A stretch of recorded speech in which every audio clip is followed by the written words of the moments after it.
when we do have a red flag, what do I do with it? So, or actually, what is a red flag? So this is not an exhaustive list. Leaving the table within 10 minutes of eating a meal. Why is that a red flag? Gotta go purge probably, yeah. Stirring or playing with food rather than eating it. Skipping meals really consistently. Skipping a meal, then overeating. That should say hoarding food, not just like hoarding anything, but hoarding food specifically. Super rigid eating patterns, right? Like I have to eat this amount of this, or I'm super obsessed with the calories of it maybe, or I'll only eat certain types of foods. That can be indicative of something kind of in that OSFED category, right? Am I extremely restrictive with some types of foods, or avoid certain? Somebody who in substance use disorder treatment is repeatedly expressing concerns about being fat or losing weight, right? They seem kind of obsessed about their body, losing weight, exercise. They want to make those things part of their treatment plan goals, when it really just doesn't seem like that's not what we're doing here, right? We're here to treat your substance use disorder, but this person is kind of repeatedly bringing up things related to their body. And of course, watching for excessive weight gain or weight loss while in treatment, right? That is a big medical red flag. If somebody seems to have lost a significant degree of weight while they're in treatment, that is something that you're going to want to check in with immediately, because that could mean that person needs to leave substance use treatment and go seek treatment for their eating disorder, because they are now medically unsafe to be in a substance use environment.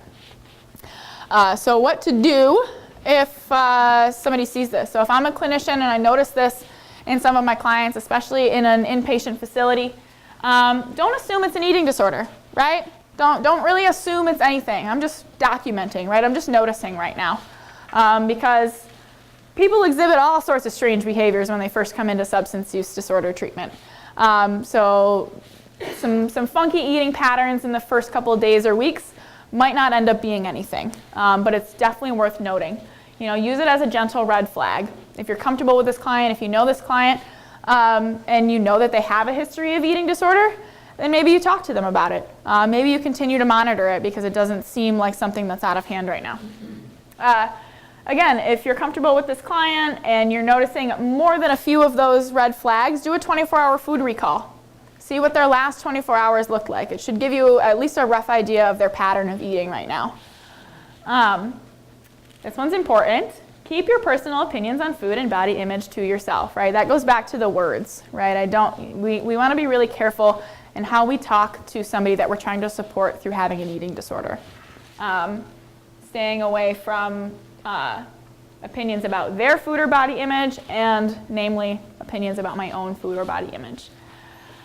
And again, if I notice a lot of these red flags and I'm worried and I don't really know what to do, then I need to seek advice from an eating disorder specialist. Or if my client comes to me and says, hey, I have an eating disorder and this is something that I want to address here, I need to have resources. I need to have people that I can call, because again, I myself am not an eating disorder specialist. If I'm working in a primary substance use disorder facility, then I'm probably not an eating disorder specialist. Eating disorder specialty teams are usually comprised of several individuals, right? Therapists, dietitians, nutritionists, doctors.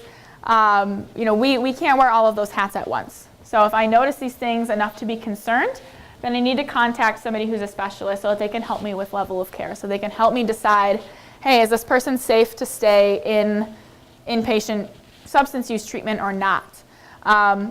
A lot of times, unless there's a significant medical concern or the ED behaviors are hindering their progress in the substance use treatment, then they're usually safe to stay in the substance use treatment until it's done, and hopefully that aftercare plan or that discharge plan is like straight into a PHP or into some sort of eating disorder treatment as a part of that aftercare from the substance use disorder facility. And then follow up, right? If I'm discharging this person from my substance use program, and part of their aftercare plan is getting linked up with an eating disorder therapist, hopefully I have long-term engagement and aftercare with them. When I call them in a few weeks or in a week or whatever, I'm checking in with them on that. Hey, did you call that therapist? Are you doing it? How's it going? Do you want to sign a release so we can talk? having those open lines of communication so that your SUD treatment team can be on the same wavelength as your ED treatment team. Because we would like them to be the same team, but that doesn't really exist, and we'll get to that soon.